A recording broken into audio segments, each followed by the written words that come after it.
Hello students, আমি Nitish sir জ্ঞানজ্যোতি coaching সেন্টারের পক্ষ থেকে তোমাদের প্রত্যেককে জানাই আরো একবার স্বাগত।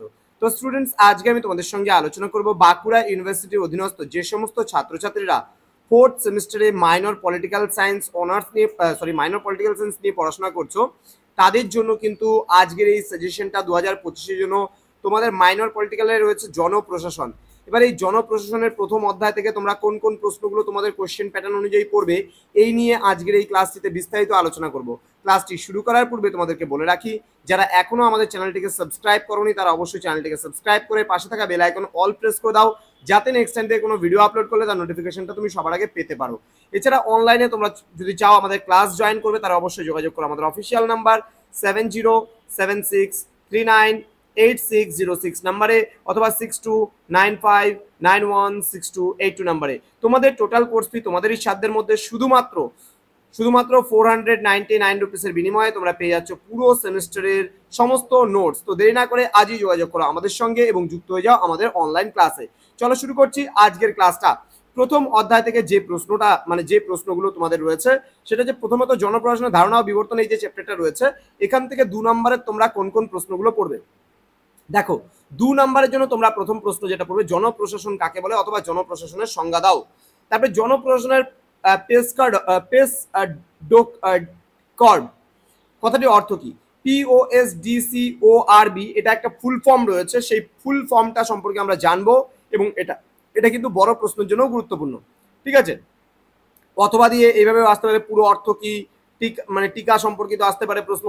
দেন সরকারি ও বেসরকারি প্রশাসনের মধ্যে দুটি পার্থক্য উল্লেখ করো। পরবর্তী প্রশ্ন, জনপ্রশাসনের প্রকৃতি কি? দেন জনপ্রশাসনের মূল দুটি উদ্দেশ্য কি? দেন জনপ্রশাসন ও বেসরকারি প্রশাসনের মধ্যে দুটি পার্থক্য নির্ণয় করো।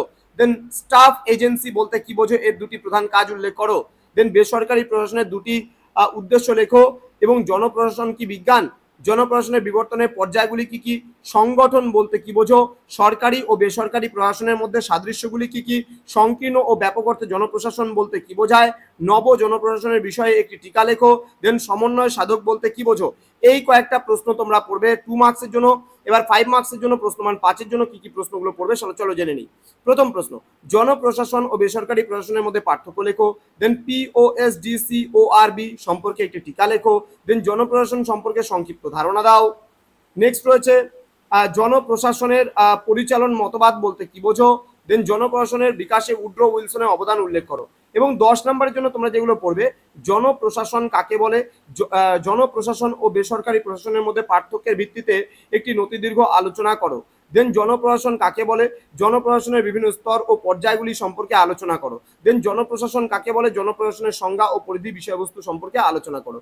এই প্রথম অধ্যায় থেকে তোমরা যদি এই কয়েকটা প্রশ্ন পড়ে নাও, তোমাদের আর কোনো প্রশ্ন এক্সট্রা ভাবে পড়ার প্রয়োজন নেই। তো স্টুডেন্টস, আজকের ক্লাসটা ছিল এতটুকুই। তোমরা অবশ্যই আজকের এই ক্লাসটি বন্ধুদের সঙ্গে শেয়ার করো, তোমাদের কলেজের গ্রুপগুলোতে শেয়ার করো। এবং তোমরা যদি অনলাইনে আমাদের থেকে নোটস নিতে চাও তাহলে অবশ্যই যোগাযোগ করো আমাদের অফিসিয়াল নাম্বারে 6295916282 এবং 7076398606 নাম্বারে। তোমাদের যদি কেউ একটা পেপারের নোটস নিতে চাও সেক্ষেত্রে কিন্তু 199 রুপিসের বিনিময়ে তোমরা কিন্তু সেই নোটসগুলোও নিতে পারো। তো দেরি না করে আজই যোগাযোগ করো আমাদের সঙ্গে এবং যুক্ত হয়ে যাও আমাদের অনলাইন ক্লাসে।